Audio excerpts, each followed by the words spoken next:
Toshkent barqaror xavfsizlikni ta'minlash va jinoyatchilikka qarshi kurashish borasida mintaqa davlatlarini yana bir bor yagona maqsad yo'lida birlashtirmoqda.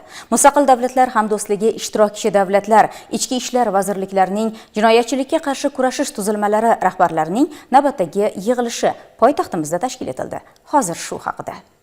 O'zbekiston tashabbusi bilan tashkil etilgan ushbu tadbirda Ozarbayjon, Belarus, Qozog'iston, Qirg'iziston, Rossiya, Tojikiston, Turkmaniston ichki ishlar vazirliklari hamda mustaqil davlatlar hamdo'stligi hududida uyushgan jinoyatchilik va boshqa xavfli jinoyatlarga qarshi kurashishni muvofiqlashtirish byurosi delegatsiyalari qatnashdi.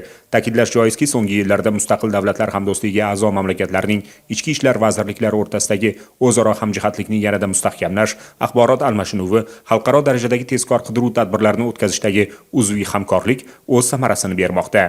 O'zbekiston Respublikasi Ichki ishlar vaziri general-leytenant Aziz Toshpo'latov hamkor mamlakatlar vakillariga tashrif uchun minnatdorlik bildirdi. Ta'kidlab o'tildiki, O'zbekiston Respublikasi prezidentining sa'y-harakatlari bilan mintaqa hududida jinoyatchilikka qarshi kurashish, ayniqsa narkotahdidlarni bartaraf etish yo'nalishida yangi tashabbuslar ilgari surilmoqda. Ushbu tadbir ham yaqinda Samarqandda o'tkazilgan jamoat salomatligi va xavfsizligini ta'minlash maqsadida transmilliy narkotahdidlarga qarshi kurashish mavzusidagi global forumning mantiqiy davomi bo'lib xizmat qilish bilan alohida ahamiyatga ega. Xalqaro miqyosdagi jinoyatchilik, giyohvandlik moddalarining noqonuniy aylanmasi, transmilliy uyushgan jinoiy guruhlar faoliyatiga chek qo'yish maqsadida olib borilayotgan hamkorlikning ijobiy natijalari mintaqadagi har bir davlat hududida barqaror osudalikni ta'minlashga asos bo'layotganligi misollar bilan keltirib o'tildi. Joriy yilning aprel oyida Samarqandda bo'lib o'tgan sammit doirasida O'zbekiston Respublikasi prezidenti tomonidan ilgari surilgan tashabbuslarni muhokama qildik. Ayniqsa forum doirasida taklif etilgan 5 ta tashabbus tahsinga sazovor.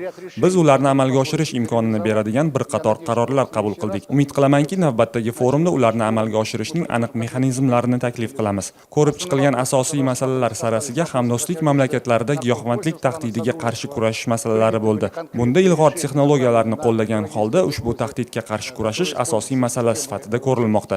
Shu bilan birga hamdo'stlik mamlakatlaridagi jinoiy tahdidlar va giyohvandlik xavfiga qarshi kurashish bo'yicha avval qabul qilingan harakat yo'nalishlarini amalga oshirish bilan bog'liq bir qator qarorlarni ham qabul qildik. Yig'ilish kun tartibiga ko'ra xalqaro va mintaqaviy xavfsizlikni ta'minlash jarayonida hamkorlikni yanada rivojlantirish, hamdo'stlik davlatlarida giyohvand moddalarning noqonuniy muomalasi sohasidagi yangi tahdidlar va xavf-xatarlarni oldini olish, giyohvand moddalar tarqatiladigan mintaqaviy onlayn marketplayslar va boshqa internet resurslariga qarshi muvofiqlashtirilgan kurashni rivojlantirish, ayniqsa ilg'or tajriba va innovatsion yechimlarni amaliyotga tatbiq etish, mutaxassislar o'rtasida amaliy tajriba almashinuvi hamda sohaga oid boshqa masalalar muhokama qilindi. Bugungi yig'ilishimiz asosan narkojinoyatchilikka qarshi kurashish va noqonuniy narkotik savdosining bir qismiga aylanib qolgan zamonaviy texnologiyalar masalasiga bag'ishlandi. Yig'ilish ishtirokchilari mamlakatlarimiz duch kelayotgan tahdid va xavflar ko'p jihatdan o'xshash ekanini ta'kidladilar.